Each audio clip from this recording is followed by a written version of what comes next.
Hey, what is up everybody? Welcome back to Raid Ninja.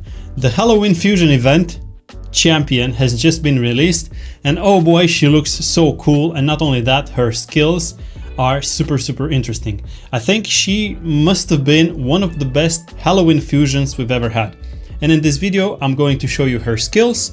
And not only that, I also want to invite you to join our newest giveaway to get yourself a hand on one of the 5 forge passes, and these are going to be the premium forge passes that also are giving you mats to build relics. More on that later in this video. Sanguine Minaya, our latest Halloween champion reveal. She is going to start pretty soon, I suspect next week, because she's going to be a fusion champion and we need to fuse her by Halloween, probably, unless this starts on Halloween and we fuse her afterwards, which I don't think is going to happen. But anyway, before I jump into her kit and I show you how amazing and interesting her skills are, quick ad break. If you download the game with my link below, you can get yourself all these free champions, 3 legendaries and 3 S tier epics. Create a new raid account with the link in my bio or description below to get yourself a Lenaril after tutorial, Michelangelo after 7 days of logging in, Ultimate Death Knight with the promo code UDKing as soon as you start playing, Thane at level 15, Taguar at level 25 and Ugo at level 35. Alright, now back to the video. Let's talk about Sanguine Minaya and why I think she's going to be the best Halloween fusions we've ever had so far. Alrighty, let me quickly show you her skills so you understand what am I so excited about. Her basic attack attacks one enemy 3 times. Each hit has a 33% chance of granting an extra turn. We love champions that get themselves an extra turn. Unfortunately, she can only gain 1 extra turn. Her second skill attacks one enemy once, will ignore 33% of the target's defense, will ignore 99% of the target's defense, stone skin and block damage buffs. Instead, if this skill is used on a turn number that is divisible by 3. And here is where Raid has actually introduced new mechanics into Champion's kit. If the target is killed, increases the cooldowns of all enemies' skills by 3 turns. This effect cannot be resisted if this skill is used on a turn number that is divisible by 3. We're going to talk about this divisible by 3 in a minute. Let me first finish her kit. Her Gore Scream, which I suppose is her 3rd skill, attacks one enemy. Before attacking, strips all buffs from all enemies. This effect cannot be resisted by enemies with the number of buffs that is divisible by 3. Will attack all enemies with less than 66% HP. So this attack can quickly become, I suppose, a AoE attack in a way. And as for her passive, each subsequent hit from this champion deals 33% more damage, stacks up to 100%, so she can deal up to 100% more damage. It resets after the 99% damage bonus is applied. Each subsequent hit this champion receives deals 33% less damage, so she can take up to 99%, let's say 100% less damage. Resets after the 99% damage reduction is applied. And that's not all. Whenever an enemy is revived, revives this champion with 33% HP and 66% turn meter. After being revived, places a True Fear debuff on all enemies for 2 turns. This debuff cannot be resisted or blocked.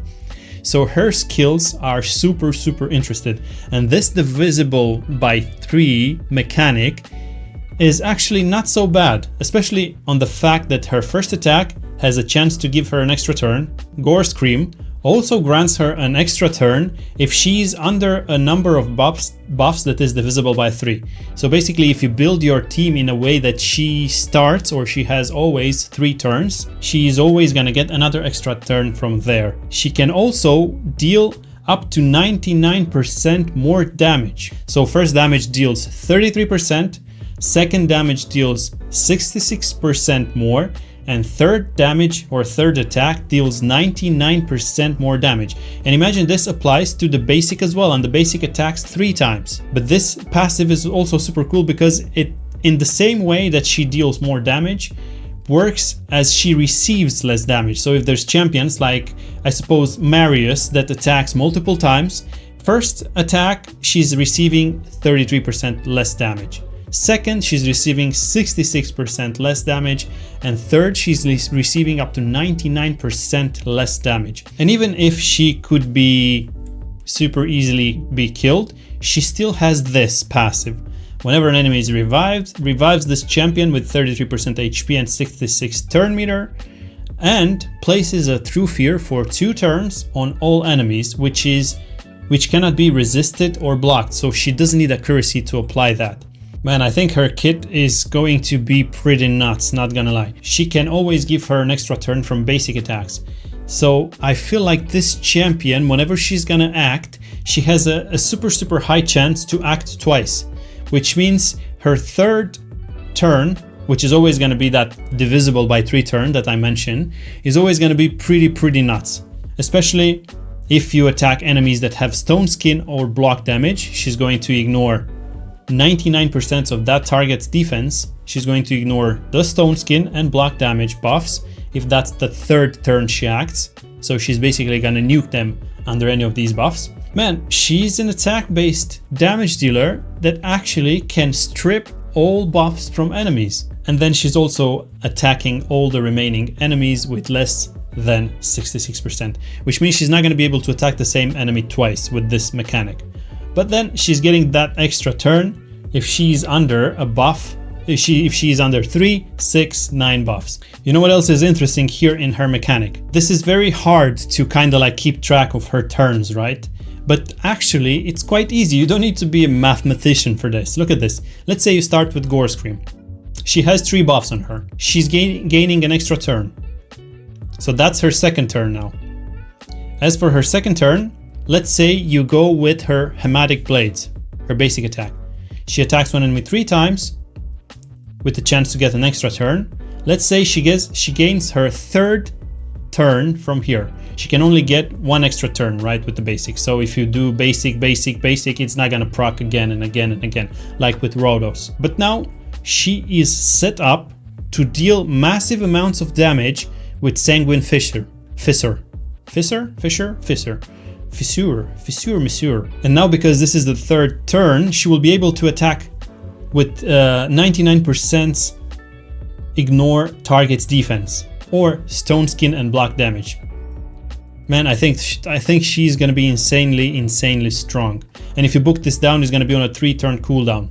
So by the looks of it, I feel like every time you use her, she's going to get either 2 extra turns or 1 extra turn. If you start with Gore Scream the same way I said it, she's going to get an extra turn from here, and then if you're lucky enough, an extra turn from Hematic Blades, and then again you're basically gonna use her entire kit in one single, well, it's 3 turns, but like in one single move. If it's her turn, she goes crazy. And then because of her passive, right, this is always active, all these attacks will always deal extra damage on top of that. So she's basically increasing her own attack in a way, her own damage. It would be nice if you can have a few supports acting before she does, so you can apply 3 buffs on her and then you act with her and do her entire kit in one go, and then just wait for her next turn. And in her next turn, even if your skills are on cooldown, you might as well again do 2 Hematic Blades. If you're lucky enough, you can proc the Hematic Blade again, get an extra turn, and reset the cooldowns on Sanguine Fissure, and Gore Scream. So as you can see here, you're basically using Gore Scream every second turn. If you book this down through to 3 turns, you use it once. You get the extra turn, that's gonna be 2 turns off cooldown.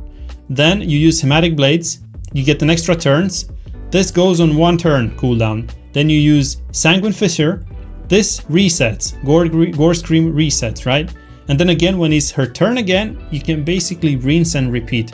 Oh my god, man, I feel like this champion is gonna be insanely strong. Not only in arena, but I think also she's gonna be very strong in waves, and I also think she's gonna be very strong in pretty much everywhere.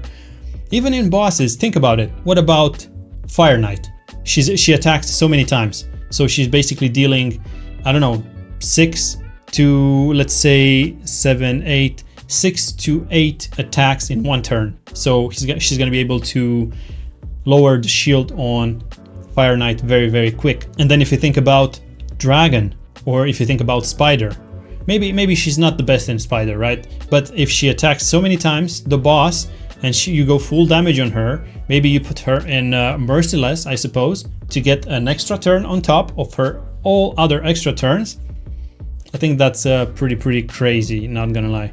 Although on her basic attack it says that she cannot gain more than 1 extra turn. I think this only applies to Hematic Blades, because I think you can actually get the extra turn from Gore Scream, then you can get the extra turn from Hematic Blades, then you can go with Sanguine Fissure here too.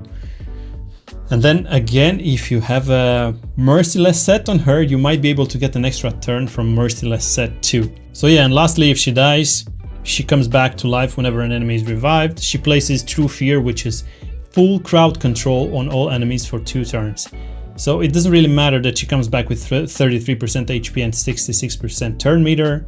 She's actually going to get a turn anyway, because all enemies are under True Fear, so they cannot really do much. Yeah, boys, I think Sanguine Maria is actually very nuts.